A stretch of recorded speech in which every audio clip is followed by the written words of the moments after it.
자, 테마 9는 정책 결정 요인론이에요. 어, 이건 논점이 뭐냐면은 갑자기 이제 50년대부터 이제 생태론이 들어오잖아요. 생태론이 들어온다는 것은 환경이 이제 영향을 준다는 거야. 여태까지 공적 과정은 온리 정치가 주도한다고 봤는데 그거 말고 정치 밖에 있는 사회라든지 문화라든지 경제 환경이 정부 정치에 영향을 준다는 거죠. 그렇죠. 그래서 이 정부 정책이 존재하는데 이 정책을 주도하는 게 이런 정치 과정인지 아니면은 보다시피 사회나 경제 환경인지 이걸 논의했던 게 이제 결정 요인론이에요. 생태론이 들어오면서 이제 환경이 중요해지니까 이런 논의가 나올 수밖에 없겠죠. 그리고 전통적으로 당연히 정책은 공적 영역이니까 정치 과정의 산물이라고 봤던 게 일반적 견해였지. 이게 바로 다원론의 주장이었잖아요. 근데 오히려 경제 환경이 더 중요하다는 이런 얘기가 나오기 시작합니다. 그래서 정책의 내용을 결정한 원인이 무엇인지, 정책은 종속 변수가 되고 이런 정치 환경이 중요한지 아니면은 이런 사회 경제 환경이 더 중요한지 그 얘기예요. 전통적으로는 당연히 정치 과정의 산물로 봤던 건데 그거 말고 다른 요인들이 있다는 거야. 자, 초기 정치학자들 당연히 정치가 더 중요했겠죠. 키와 로카드 모형. 그래서 정당 간 경쟁이 심하면은 복지가 확대된다는 거야. 왜 표를 얻기 위해서 정당 간 경쟁이 약하면은 그런 그런 표 얻는 게 심하지 않을 거니까 복지가 약화된다는 거죠.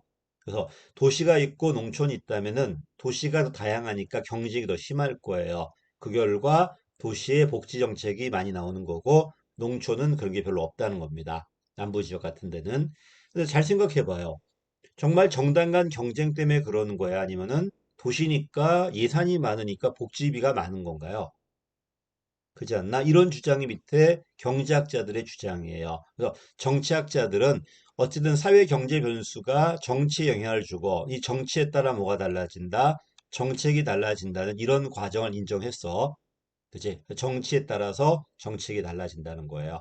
근데 경제학자들은 그렇지 않습니다. 이런 정치 변수가 별 의미가 없고 거의 대부분 사회 경제 요인이라는 거야. 이거는 경제학자들의 주장이고 이건 초기 정치학자들의 주장이었어요. 특히 이런 경제학자들은 1인당 소득이 매우 매우 중요하다. 그지? 도시화가 중요하다. 이런 것들 이렇게 말합니다. 이러니까 정치학자들이 재연구해 봤겠죠. 이제부터가 진짜 뭐다? 정책 결정 요인론이라고 보셔야 돼요. 정치학자가 연구해 보니까 초기 연구는 어떻게 나왔어? 이런 정치와 정책은 아무런 관련이 없어요. 오히려 사회가 정치와 정치에 영향을 줘가지고 마치 관계에 있는 것처럼 보이는 거야. 이게 도슨과 로빈슨이야.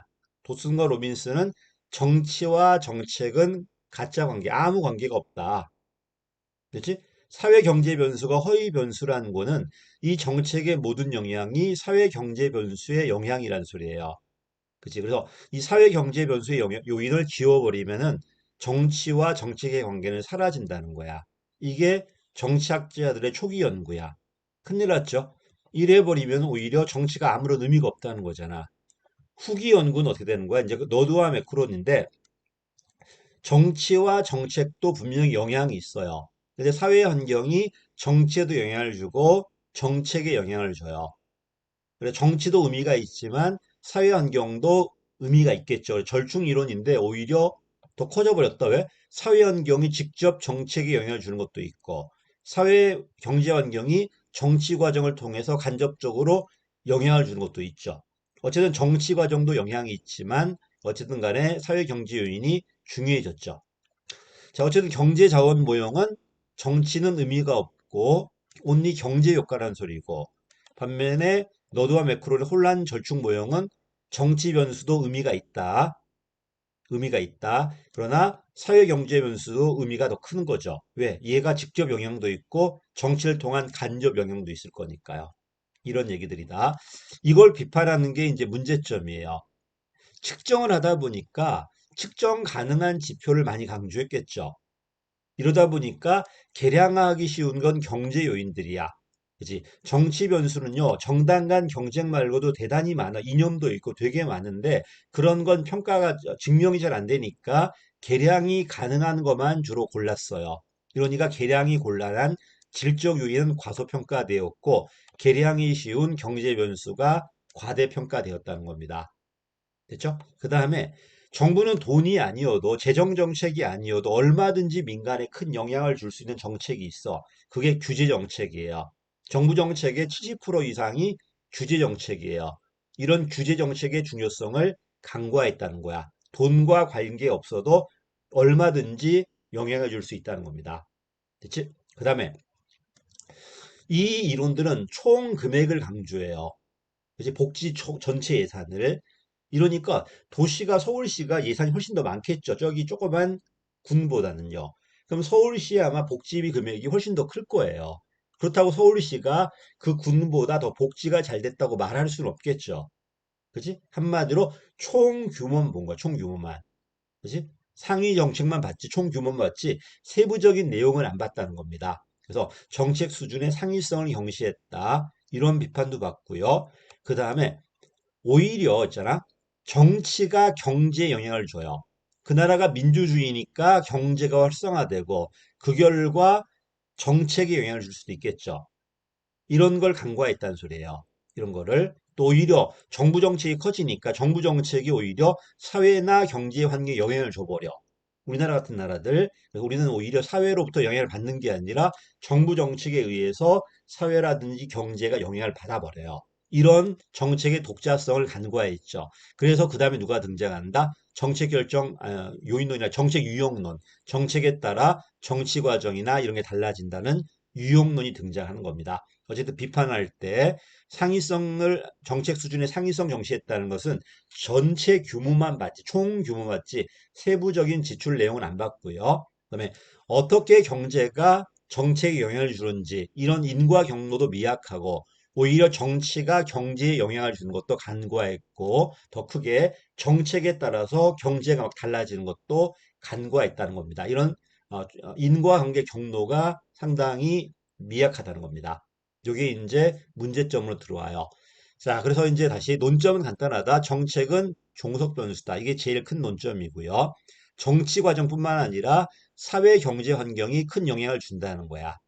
누가 더 중요하나 논쟁이었는데 정치학자들이야 당연히 정치 과정이 경제학자들이야 경제 과정이 더 중요하다고 그랬겠죠. 근데 정치학자가 연구해 보니까 오히려 정치 과정보다 경제 과정이 더 중요하다는 게 정치학자들의 재연구야. 초기 연구와 후기 연구. 초기 연구는 정치가 의미가 없어요. 온리 경제 효과라는 소리고 후기 연구는 경제가 효과도 있고 정치도 의미가 있다는 건데 오히려 경제는요. 직접적인 영향도 있고 정치 과정을 통한 간접적인 영향도 있어요. 오히려 더 커져 버렸죠. 어쨌든 정치도 의미가 있다. 이게 혼란 관계, 혼란 변수라는 의미고요. 변수 얘기를 우리 평가를 할 때 했으니까 그때 걸 한번 봐보십시오. 그 다음에 이제 7급에선 비판을 물어볼 겁니다.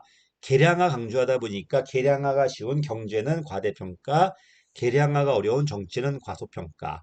그 다음에 돈이 아니어도 큰 영향을 주는 규제 정책의 중요성을 간과. 총 규모만 봤어. 이러니까 예산이 많은 도시가 당연히 복지가 활발한 것처럼 보이는 거예요. 당연하겠죠? 그 다음에 중개 경우, 인과관계가 지금 증명이 안 된다는 거야. 얼마든지 정치가 경제에 영향을 줄 수도 있고요. 오히려 정책에 따라서 경제가 달라질 수도 있어요. 이런 걸 설명하지 못한다는 겁니다. 됐죠? 학자가 8명이 나온다는 게 짜증나요. 키와 로카드, 페브리칸트 브라이저, 도스 로빈슨, 너드와 매크론 이렇게 그 8명이 나올 건데 제목에서 뭐 이게 줄 겁니다. 경제 자원 모형. 이거는 이걸 말하는 거야. 정치는 의미 없다는 소리죠. 요걸 주로 물어볼 겁니다. 아니면은 옛날 문제들은 주로 문제점을 많이 물어봤어요. 여기까지가 이제 결정 요인론입니다. 감사합니다.